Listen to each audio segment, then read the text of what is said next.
ரொம்ப அருமையாக அழகாக அமைதியாக உட்கார்ந்து கூட்டம் தொடங்கின நேரத்துலேருந்து நான் பார்த்துக்கிட்டே இருக்கிறேன்.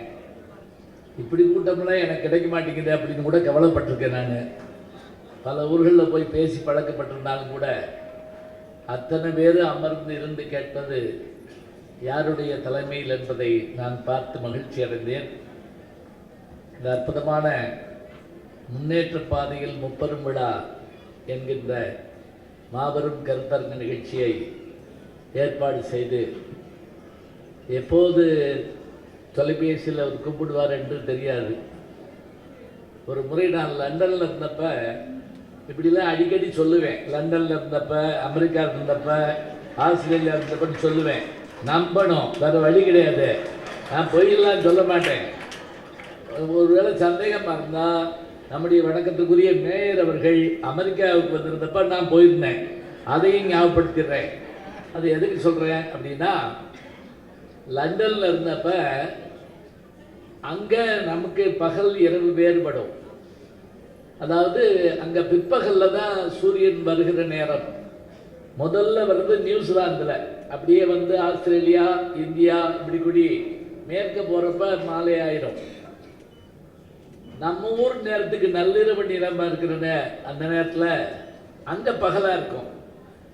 அப்போ நான் பகலில் அங்கே பயணம் பண்ணிக்கிட்டு இருக்கப்ப இந்தியாவில் தமிழ்நாட்டிலேருந்து ஒரு தொலைபேசி அழைப்பு. எங்கே இருக்கீங்க? நான் இப்படி லண்டனில் இருக்கேன். நான் திருப்பி ஐயா என்ன இந்நேரம் மணி இரவு 12 மணி இருக்குமே அப்படின்னு கேட்டேன். அதனால என்ன, அடுத்த மாதம் ஒரு கூட்டருக்கு வந்திருக்கேன். யாரு? ஐயா வணக்கத்திற்குரிய நம்முடைய அமைச்சர் பெருமானார்,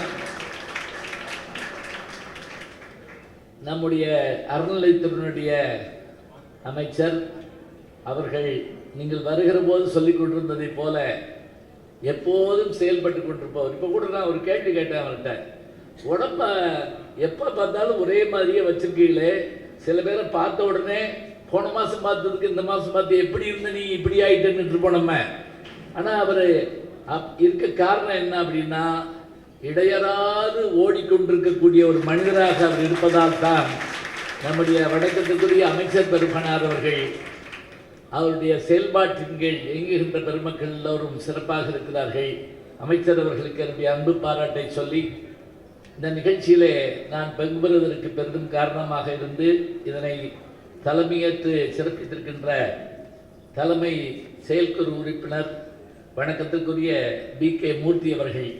உண்மையிலேயே அவர் படிச்சிருக்கிற படிப்பை பார்த்து நான் ரொம்ப பெருமைப்பட்டேன். நான் வாத்தியார் தான், இம்புட்டு படிப்பு நான் படிக்கலன்னு கவலைப்பட்டேங்க.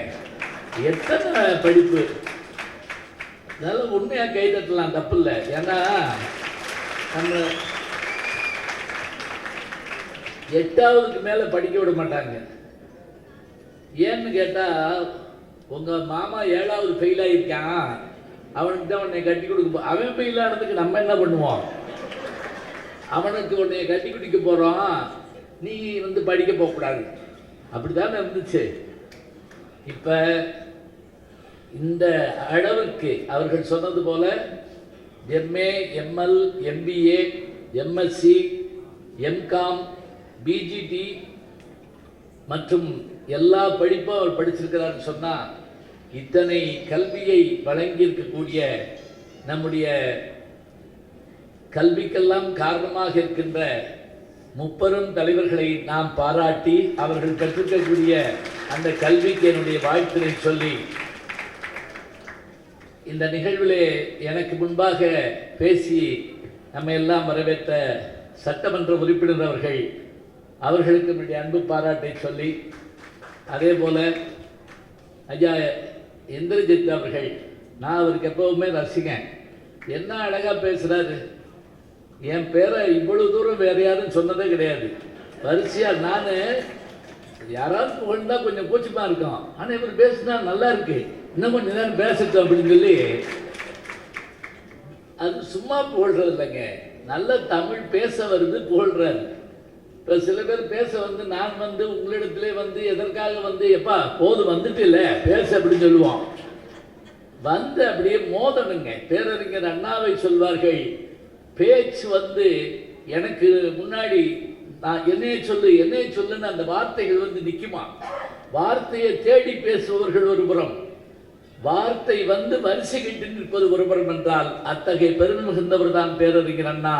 அந்த வழியிலே வந்த பேச்சாளர் இந்திரஜித் அவர்களுக்கு என்னுடைய அன்பு பாராட்டை சொல்லி, அதே போல இங்கே நம்ம எல்லாம் இந்த நிகழ்ச்சியிலே வரவேற்று பெருமை சேர்த்திருக்கின்ற பெருமக்கள், கழகத்தை சேர்ந்த அத்தனை பெருமக்களுக்கும் வாழ்த்தை சொல்லி, வணக்கத்திற்குரிய மேயர் அவர்களுக்கும் என்னுடைய அன்பு பாராட்டை சொல்லி, எனக்கு முன்பாக பேசிய இளைய தலைமுறையை சேர்ந்த நம்முடைய வணக்கத்திற்குரிய தூயவனவர்கள், என்ன அற்புதமான குரல், அடேப்பா எவ்வளவு கம்பீரமா, எந்த குறிப்பும் கையில் இல்லாமல் ரொம்ப அழகாக பேசினார். அவருக்கு என்னுடைய அருமையான பாராட்டை நான் மகளோடு தெரிவித்துக் கொள்கிறேன். 15,000 பேர் கலந்துக்கிட்ட அந்த போட்டியில் தோழர் மதுவெந்தி சொன்னாங்க பாருங்க, 15,000 பேர் கலந்துக்கிட்டு அதில் 152 பேர் தேர்ந்தெடுக்கப்பட்டு அதில் வந்தவங்க அப்படின்னு சொன்னால், அப்போ தேர்ந்தெடுத்த ஆட்கள் எவ்வளோ பெரிய ஆட்களாக இருக்கணும். அவர்கள் ஒரு நடுவர் தான் நம்முடைய தோழர் மதுவெதினி அவர்கள். அவருடைய பேச்சு மிக அற்புதமாக இருந்தது. இவர்களை போன்றவர்கள்தான் அடுத்து மேடைகளை ஆள இருக்கிறார்கள். அத்தனை பேருக்கு வேண்டிய அன்பு பாராட்டி சொல்லி, வருகிறது பெருமை சேர்த்திருக்கின்ற தாய்மார்கள், உண்மையிலேயே எவ்வளவு நேரம் இப்படி உட்கார்ந்து கேட்டுக்கிட்டு இருக்கீங்க, ரொம்ப மகிழ்ச்சியா இருக்கு. வழக்கமாக 6:30 மணி ஆனாலே ஒரு மாதிரியா கிருகிருன்னு வரும், தொலைக்காட்சி பார்க்கலன்னு வச்சுக்கோங்க, அது ஒரு மாதிரி கஷ்டம் ஏற்பட்டுரும். அது என்ன காரணம்னா, தொலைக்காட்சி தொடர்களை பார்க்கறதில்ல. நான் இந்த தொலைக்காட்சி தொடரெல்லாம் கேள்வி பண்ணிட்டு இருந்தேன், இப்போ நானும் அதில் நடிச்சிட்டு இருக்கேன். இப்போ நான் வர்றப்ப கூட இந்த சிங்கப்பெண்ணேன்னு ஒரு சீரியல், அது இப்போ ஷூட்டிங்கில் இருந்தால் நேராக வர்றேன். இதில் என்ன லாபம்னு கூட நீங்கள் கேட்கலாம். இந்த ஊடகமும் ஒரு வகையான கல்வி தாங்க, ஞாபகம் வச்சுக்கோங்க, வேறு வழி இல்லை. ஊடகமும் கல்வி தான். ஒரு கல்லூரிக்கு நான் பேச போயிருந்தப்ப என்னை அறிமுகம் பண்ணுறாங்க, எம்ஏ எம்பில் பிஹெச்டி அப்படின்னு சொல்லி பேராசிரியர்னு. யாரும் கைதட்டலை, இருந்தால் இருந்துட்டு போகிறாரு அப்படின்ட்டாங்க. 20 புஸ்தகம் எழுதியிருக்காருன்னு சொன்னாங்க. எழுதுனா என்ன, இது உலகத்தில் இல்லாததான். இவர்கிட்ட 65 பேர் எம்பில் பட்டம் வாங்கியிருக்காங்க என்கிட்ட அப்படின்னு சொல்லி அறிமுகப்படுத்தினாங்க. ஆடா போயா, இது என்ன பெரிய விஷயமா? 16 பேர் பிஹெச்டி, கவலைப்படவே இல்லை. இப்படி சொல்லிக்கிட்டே வந்த அந்த அறிமுகத்தை பண்ணவர் என்ன பண்ணாரு, இவர் தான் ரஜினி முருகனில் சிவகார்த்திகேயன் அப்படின்னு சொல்லி, அடுத்து இவர் தான் பிகில் படத்தில் நயன்தாரா, அந்த தியாகி நீங்க தானா அப்படிங்கிற மாதிரி. இதுங்க நான் எதுக்கு சொல்றேன்னா, இது என்ன பாருங்க, ஒரு அறிமுகமான ஒரு விஷயமா அவங்களுக்கு நான் தெரிகிறேன். பேராசிரியர் இதெல்லாம் ஒரு பக்கம். சரி, இந்த ஊடகத்தில் நம்ம இருக்க வேண்டிய அவசியம் என்ன யோசிச்சு பாருங்க.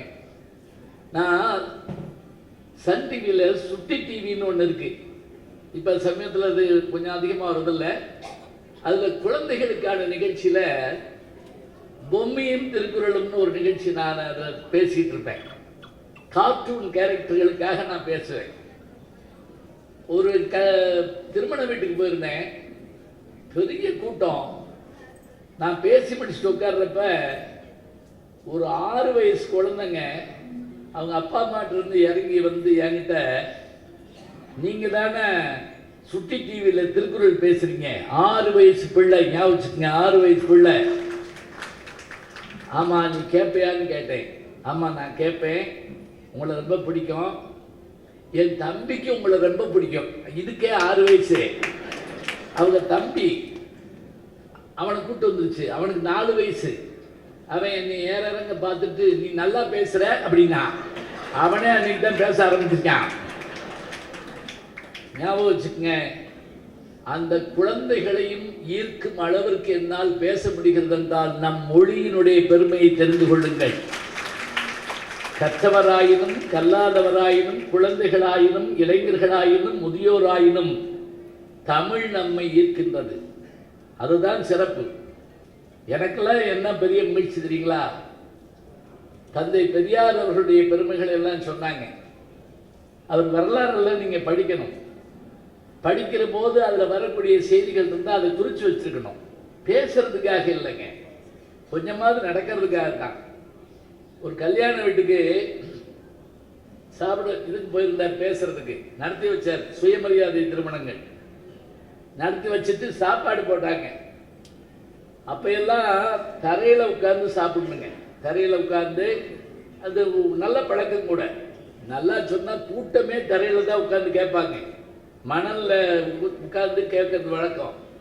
இப்போ நாற்காலி வந்துருச்சு. இப்போ தரையில் உட்கார முடியாதுன்னு இல்லை, எந்திரிக்க முடியாது, அவ்வளோதான். இப்போ இருக்கக்கூடிய சிரமம் என்னன்னா உட்கார முடியாதுன்னு இல்லை, எந்திரிக்க முடியாது.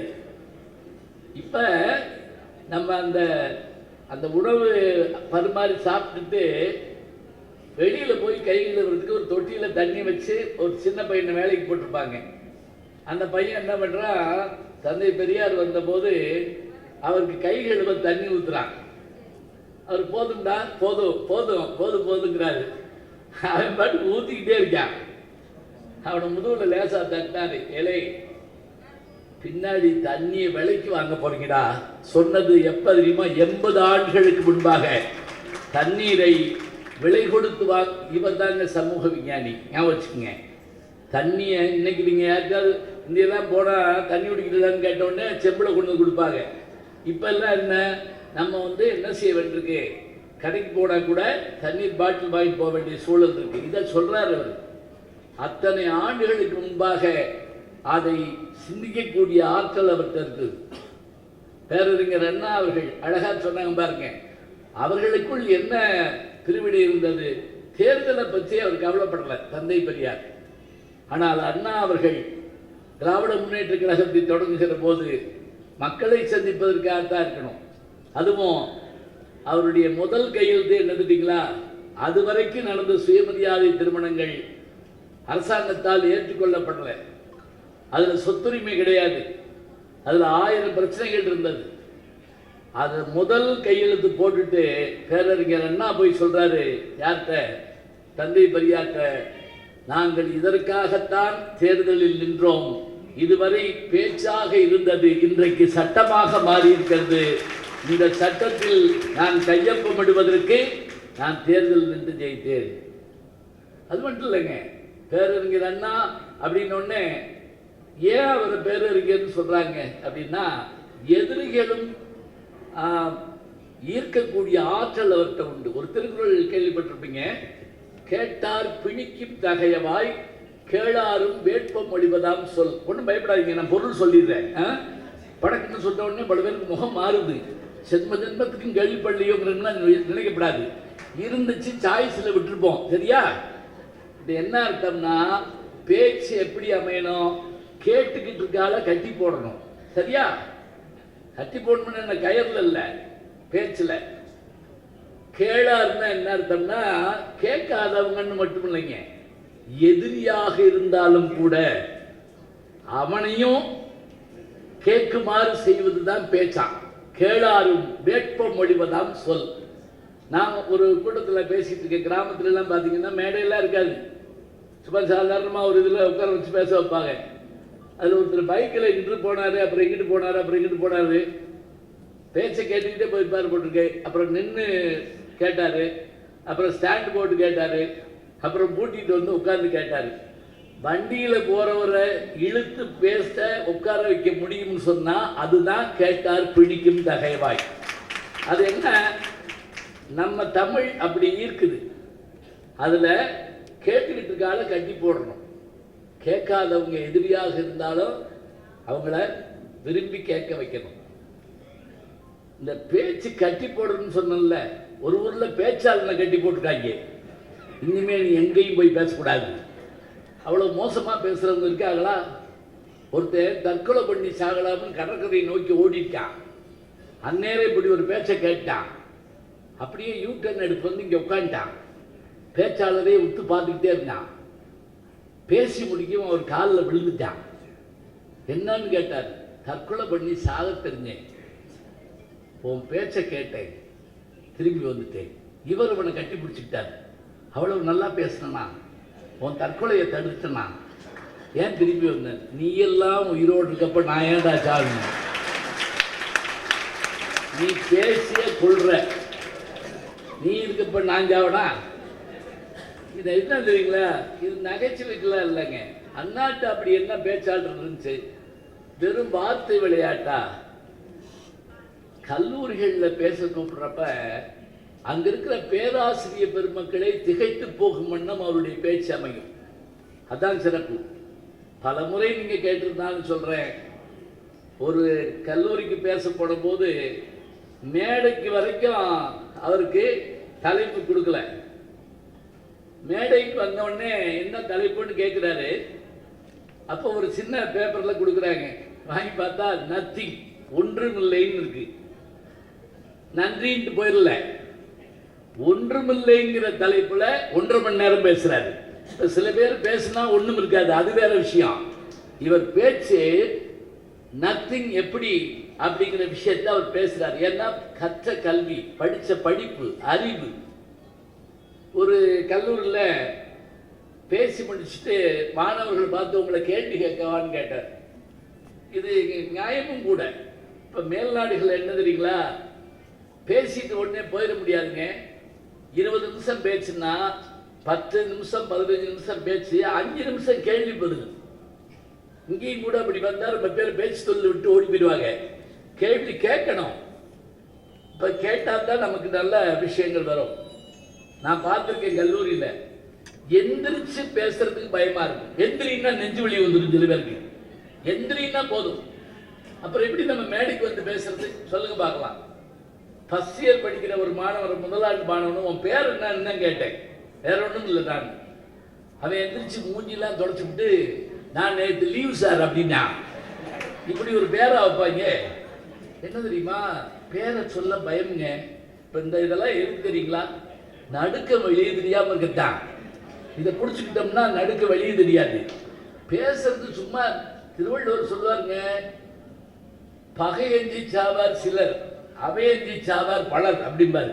பேசுனாலே உயிர் போயிருக்கிறாரு. அப்ப இந்த பேச்சாற்றல் என்பது எத்தகைய ஒன்று, எப்படி வேணும்? அது கேள்வி கேட்டோம்னா போச்சு. அண்ணா என்ன சொன்னாரு தெரியுங்களா? அவருக்கு எல்லாரையும் பார்த்து, எல்லாம் நீங்க எல்லாம் படிச்சிருக்கீங்கல்ல, நான் உங்களை ஒரு கேள்வி கேட்கிறேன். அதாவது ஏ பி சி டி 4 லெட்டர், ஏ பி சி டி 4 லெட்டர், 4 எழுத்துக்கள் வராம 100 ஆங்கில சொற்கள் சொல்ல முடியுமா அப்படின்னு கேட்கிறார். யார மாணவர்களை பார்த்து. எங்க சிலபஸ்ல கிடையாதுட்டாங்க சில பேர். எடுத்த உடனே அதான் முதல் வார்த்தை. சொல்லலை. நீ இப்போ நான் சொல்றது புரிஞ்சா உங்களுக்கு? உதாரணமா ஆப்பிள்னு சொன்னா ஏ வந்துடும், பிஸ்கட்னு சொன்னா பி வந்துடும், சாக்லேட் சொன்னா சி வந்துடும்.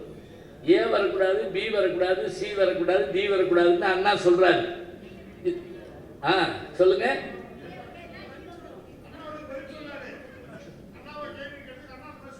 சொன்னாரா?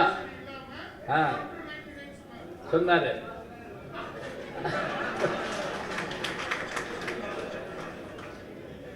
இல்ல அவரு சொல்லிட்டாரு. அவங்க நீங்க சொன்னீங்களா?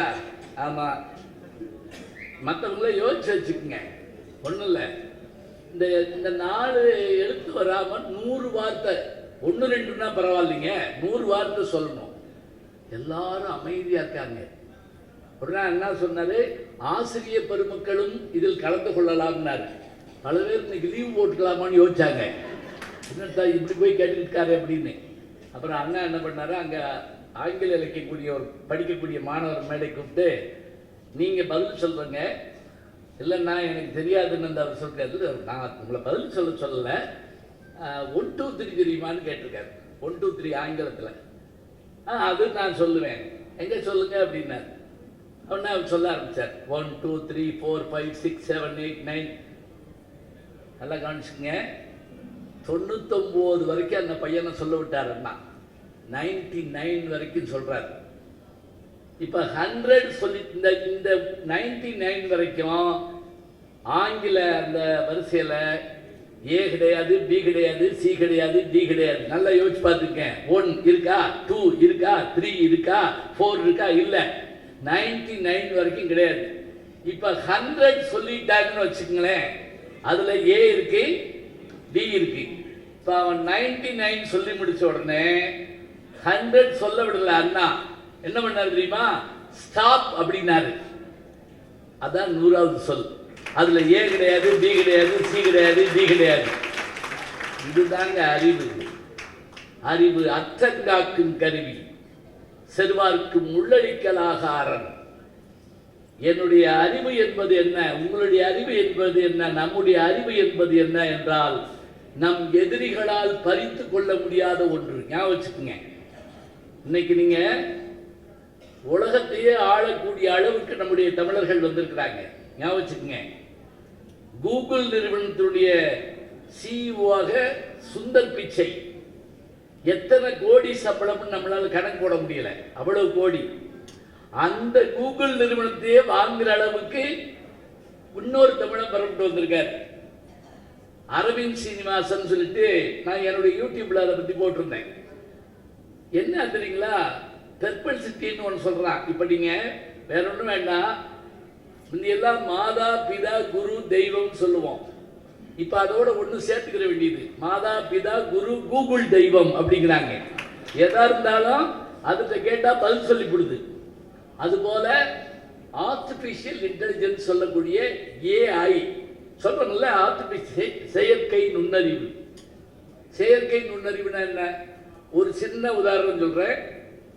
போன ஆண்டு அமெரிக்காவுக்கு போயிருந்தப்ப, கோயிக்கப்படாது போயிருந்த போது அங்கிருந்த ஒரு பேராசிரியர்கிட்ட கேட்டேன், இந்த செயற்கை நுண்ணறிவுனா என்ன அப்படின்னு.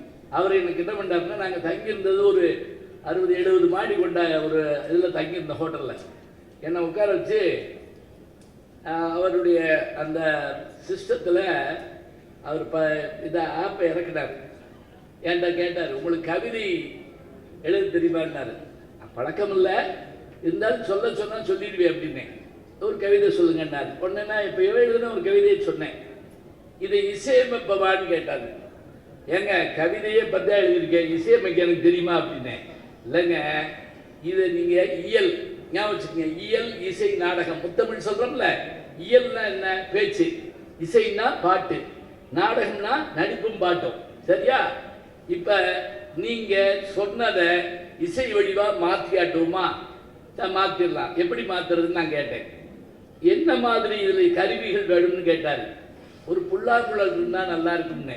சரி, வீணை, சரி மிருதங்கம், தபையில போட்டுக்கிறோம்னா போடுங்கண்ணே. ஆண் குரலா பெண் குரலான்னு கேட்டார். பாடுறது அதில் ஒன்று இதில் ஒன்று போட்டு விடுங்க அப்படின்னா. செலவு நம்ம கையில் இருந்து இல்லை, எல்லாம் பண்ணியாச்சுங்க. நான் சொன்ன கவிதையை அவர் அதுக்குள்ளே பதிஞ்சுக்கிட்டார். நான் நினச்சேன் அடுத்த விட்டு அமெரிக்காவுக்கு வர்ற போது கொடுப்பாராக்குன்னு நினச்சேன்.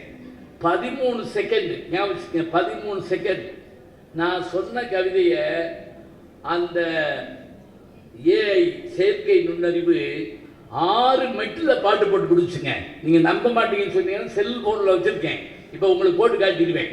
நேரம் இல்லை, யூடியூப்பில் நான் போட்டிருக்கேன் பாருங்க. 6 மெட்டில் பாட்டு போட்டு கொடுக்குது. நான் போய் சிங்கரை பாட்டு பாடுறவங்கள பார்க்கல, இசையமைப்பாளரை பார்க்கல, வேற யாரையும் நான் சந்திக்கல. ஆனா நான் எழுதின 2 வரி கவிதையை அழகான பாட்டாக மாற்றக்கூடிய அளவுக்கான விஞ்ஞானம் இன்னைக்கு வந்திருக்குதுன்னு சொன்னா அந்த விஞ்ஞானத்தை நாம் கற்றுக்கொள்ள வேண்டும். அது முக்கியமான ஒன்று. அதான் அறிவு.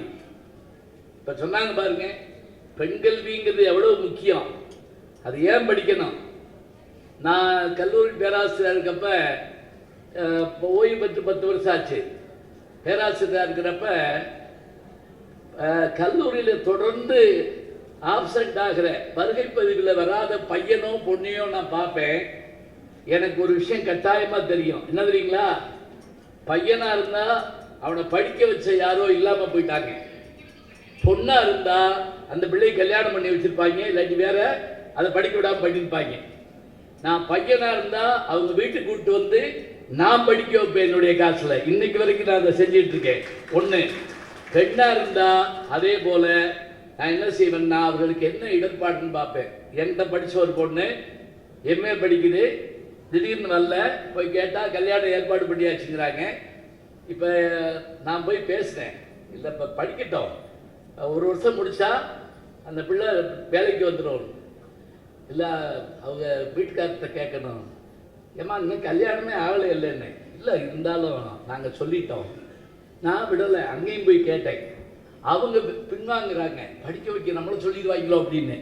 நான் படிக்க வச்சிடறேன்ப்பா சொல்லிட்டேன். படிக்க வச்சு அந்த பிள்ளையா 2 அனுமதி வாங்கி திருமணத்துக்கு பிறகு அந்த பொண்ணு படிக்க வந்து, ஆச்சரியம் என்ன தெரியுங்களா, 2ஆம் ஆண்டு படிக்கிறப்ப நிறை மாத கர்ப்பிணியாக அது வந்து மாடிப்படி ஏறி வகுப்புக்கு வருங்க. நான் சத்தம் போடுவேன், ஏமா லீவ் இருக்குல்ல, இப்பெல்லாம் நமக்கு விடுமுறை கொடுக்குறாங்களா இல்லையா, பிரசவகால விடுமுறைன்னு நம்முடைய அரசாங்கம் கொடுக்குதுல்ல, நீ லீவ் எடுக்க வேண்டியதானம்மா. அந்த பிள்ளை என்ன சொல்லி தெரியுங்களா, இல்லையா உங்க பேச்ச என் பிள்ளையும் கேட்கணும் இல்லையா, அதுக்காக நான் கல்லூரிக்கு வரைய. நான் உடனே கோபமா சொன்னேன், ஒரு ஆளுக்கு படம் கட்டி 2 பேர் படிக்கிறீங்களா அப்படின்னு கேட்டேன். இது ரொம்ப பேருக்கு புரியலன்னு நினைக்கிறேன். புரியுதா? சும்மா சிரிக்கிற மாதிரியாவது நடிங்க, புரிஞ்ச மாதிரி தலையாட்டுங்க, சிரிக்கிற. நான் கைதுன்னு சொல்லலை, உங்களுக்கு ஒண்ணுமே இப்படி என்னையவே பார்த்துக்கிட்டு இருந்தீங்க, எனக்கு பயமா இருக்குமா இல்லையா? என்ன நீங்க என்ன ஆச்சு தெரியுமா, இந்த எல்லாம் நிறைய இலக்கிய கூட்டங்கள் நடக்குங்க, போய் பார்ப்போம், ரசிப்போம், கைதட்டுவோம், சினிமாவுக்கு போவோம், கைதட்டுவோம். இப்போ 2ம் கிடையாது. வீட்டுக்குள்ள டிவி, அது கூட வேண்டாம். அதுக்கு பதிலாக என்ன, கைபேசி வந்துருச்சு. அது யார் மூஞ்சிலையும் எவனும் முழிக்க மாட்டேங்கிறான். முந்தா நாள் ஒருத்தர் சொல்றாரு, செல்லை பார்த்துக்கிட்டே எங்க வீட்டுக்கு பதிலாக எந்த வீட்டுக்குள்ள போயிட்டேன். ஐயோ, அப்புறம் அந்த அம்மா செல்லை பார்த்துக்கிட்டே எனக்கு காப்பி போட்டு குடிச்சு சாப்பாடு குடிச்சிட்டு வந்துட்டேன். இன்னும் என்ன சொல்றது, இதுக்கு பேர் அறிவா? அந்த பொண்ணு சொல்லுது, உங்க பேச்சை, வாத்தியார்களுடைய பேச்சை என் பையனும் கேட்பா, என் பொண்ணும் கேட்பா, அதுக்காக நான் கல்லூரிக்கு வர்றேன். இதில் ஒரு நல்ல செய்தியை சொல்லி முடிச்சிடுறேன். நான் அந்த பொண்ணு பிரசவம் ஆன உடனே அந்த ஆஸ்பத்திரியில இருந்து, மருத்துவமனையிலிருந்து எனக்கு ஃபோன் பண்ணுதுங்க, ஐயா 2 பிள்ளை, ஆம்பளை பிள்ளை பிறந்திருக்கு, முதல் செய்தி உங்களுக்கு நான் சொல்றேன். இப்போ நான் இப்பவும் விடலை. அப்போ ஒரு ஆளுக்கு படம் கட்டி 3 பேர் படிச்சீங்களா அப்படின்னு கேட்டேன் நான். இது சந்தோஷமா பேத்திட்டு பேசுற மாதிரி, மகட்ட பேசுற மாதிரிங்க. இன்னைக்கு அந்த பொண்ணு பேராசிரியராக இருக்கிறது, பிள்ளைகள் உயர்கல்வி படித்துக் கொண்டிருக்கிறார்கள். இதை தவிர வேற என்னங்க வேணும் சொல்லுங்க பார்க்கலாம். இதைத்தான் நம்முடைய முன்னோர்கள் நமக்கு சொல்லிக் கொடுத்தாங்க. டாக்டர் கலைஞர் அவர்கள், நாங்கள்லாம் மேடையில் பேச வர்றோம்னா எப்படிங்க, அந்த பேச்சை கேட்டுத்தாங்க வர்றோம். நான் எனக்கு தெரிஞ்சு அவர் இருக்கிற மேடையிலே பேசுவதற்கான வாய்ப்பை பெற்றவன் நான். அது மட்டும் இல்லை, இங்கே நம்முடைய பாரிஸ் கார்ல இருக்கக்கூடிய அரங்கத்தில் தான் முதல்ல 1995 அவங்க தலைமையில் நான் பேசுகிறேன். என்னே தெரியாது அவருக்கு, ஆனால் அவர்னா எனக்கு உயிர். ஏன்னா எல்லா படங்கள்லையும், அவர் கதைவசனம் எழுதுகிற படங்களில் முதல்ல வந்து பேசுவாருங்க அவர். அந்த பேச்சை கேட்கறதுக்கு ஓடுவோம் நாங்கள். அந்த பேச்சு, நீங்கள் பூம்புகார் படம் பார்த்தீங்கன்னா அந்த படத்துக்குள்ள முன்னாடி வந்து அவர் பேசுறதை கேட்கறதுக்காக ஒரு கூட்டம் வந்து உட்கார்ந்துருப்போம். அவ்வளவு அருமையாக பேசக்கூடியவர். அவர் இந்த மேடையில் நான் பேசுறதுக்கான வாய்ப்பு கிடைச்சப்ப அவர் சொன்ன ஒரு வார்த்தை தெரியுமா, நம்முடைய இயக்கத்தில் சிபி சித்தரசு என்று ஒருவர் இருந்தார். அவர் பேசும்போதுதான் 10 நிமிடத்தில் கொடுக்க அரங்கம் குலுங்கும், சிரிப்பொலி தவழும். அதுபோல இருந்தது மதுரை ஞானசம்பந்தனுடைய பேச்சு. இவர் எந்த இயக்கத்தை சேர்ந்தவர் என்று தெரியாது. இவரெல்லாம் நம்முடைய இயக்கத்தில் இருந்தால் சொல்லிட்டு தமிழ் இயக்கத்தில் என்று சொன்னேன். இவர் தமிழ் இயக்கத்துக்கு கிடைத்த சித்தரசுன்னு அவர் வந்து ஒரு பட்டம் கொடுத்தாருங்க. யோசிச்சு பாருங்க, நாம விரும்பி பார்க்கக்கூடிய தலைவரிடத்திலே நாம் விருது பெறுகிறோம் என்றால் அதை காட்டிலும் நமக்கு வேறு என்ன வேண்டும் சொல்லுங்க பார்க்கலாம். அதுதாங்க பெரிய சிறப்பு. அவருடைய வசனங்களை மனப்பாடமா சொல்லணுமா சொல்லலாம். அவருடைய பாட்டு, அவருடைய திரை உலக அனுபவங்கள் எல்லாவற்றுக்கும் மேல எழுதுறீங்களா. நான் தமிழாசிரியருடைய மகன். எங்க அப்பா ஓய்வு பெற்றப்ப அந்த ஓய்வூதியம் வாங்குறதா இருந்தா, பென்ஷன் ஓய்வூதியம் வாங்குறதா இருந்தா, நாங்கள் சோழவந்தாலிருந்து நிலக்கோட்டைக்கு போனோம். போய் காலையில் உட்கார்ந்துருந்தா சாயங்காலம் வரைக்கும் டோக்கன் கொடுத்து அதை வாங்கிட்டு வந்து 238 ரூபா வரும். இதான் பென்ஷன். இதை வாங்க போகிறதுக்கு எங்களுக்கு 25 ரூபா செலவாகும். அன்னைக்கு போலேன்னு வச்சுக்கோங்க, அந்த ஒரு வாரம் அலைய விட்டுருவாங்க. இப்படிலாம் நானும் எங்கள் அப்பாவை அலைஞ்சிருக்கோம். இது மட்டும் இல்லைங்க, ஒரு தடவை எங்கள் அப்பாவுக்கு உடம்புக்கு இல்லாமல் போச்சு. அதனால அந்த மாதம் சம்பளம் வாங்க போகல, அடுத்த மாதம் போனோம். உடனே அந்த அலுவலகத்தில் கேட்டாங்க, ட்ரெஷரி ஆஃபீஸில், குருநாதன் எங்கள் அப்பா பேர். ஆமாம், போன மாதம் சம்பளம் வாங்கலையா? வாங்கலை. அப்போ நீங்கள் போன மாதம் உயிரோடு இருந்தீங்கிறதுக்கு ஒரு சர்டிஃபிகேட் வாங்கிட்டு வாங்க. எங்கள் அப்பா சொன்னார், நான் சத்தியமாக உயிரோடு இருந்தேன் அப்படின்னு சொன்னார். அதை நீங்கள் சொல்லக்கூடாது, தாசில்தார் சொல்லணும். போய் வாங்கிப்பாங்க போங்க. அப்புறம் நான் எங்கள் அப்பாவும் போய் தாசில்தார்கிட்ட, எங்கள் அப்பா நான் உயிரோடு இருந்தேன்னு சர்டிஃபிகேட். அவருக்கு ஒரு பயம் வந்துருச்சு, இவருக்கு ரிட்டையர்ட் ஆன பிறகு ஒரு மாதிரி ஆகிட்டாரணுமோ அப்படின்னு சொல்லி. என்ன இது வரைக்கும் நான் கொடுத்ததே இல்லையே, சரி பரவாயில்ல அப்படின்னு கொடுத்துட்டாரு. ஜூன் ஜூலை 2 மாதங்களில் இவர் உயிரோடு இருந்தார். வாங்கிட்டு வந்து கொடுத்தாச்சுங்க.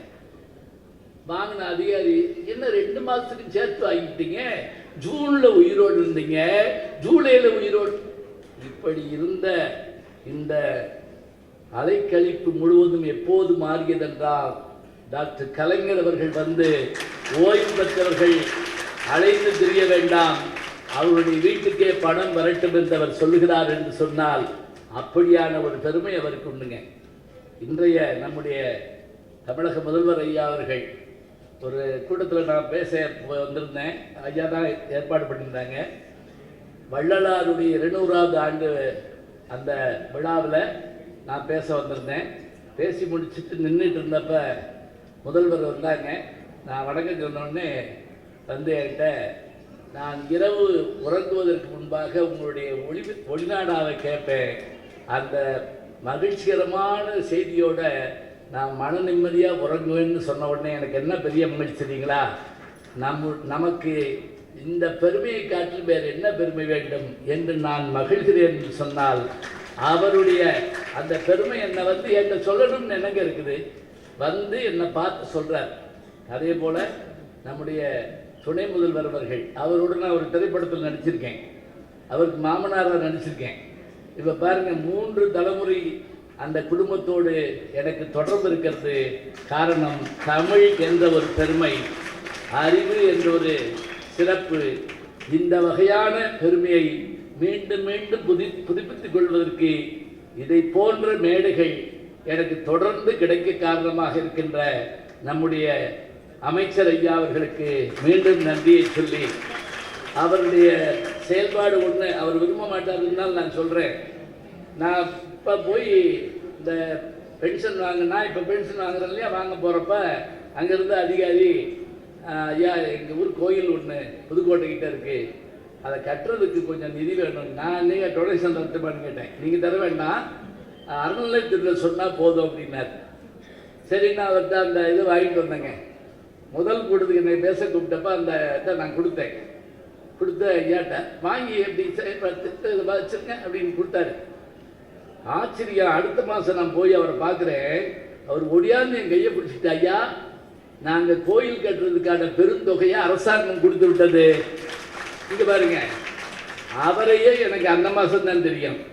அவரை இவர் பார்த்தது கூட இல்லை அமைச்சர். ஆனால் என்ன தெரியுமா, அங்கே ஒரு கோயில் இருக்கிறது, பேராசிரியர் சொல்றாரு அந்த கோயில் கட்டப்பட வேண்டும், கட்டப்படும் சொல்லி முடிச்சது, அதை செய்து காட்டினார் என்றால் உண்மையிலேயே செயல் வீரர் என்று நம்முடைய முதல்வரால் பாராட்டப்படுகின்ற அமைச்சர் அவர்களுக்கு நன்றியை சொல்லி, இருந்து கேட்ட உங்களை பாராட்டி வாழ்த்தி வணங்கி வாய்ப்பு தந்த பெருமக்களையும் வாழ்த்தி விடைபெறுகிறேன். நன்றி, வணக்கம்.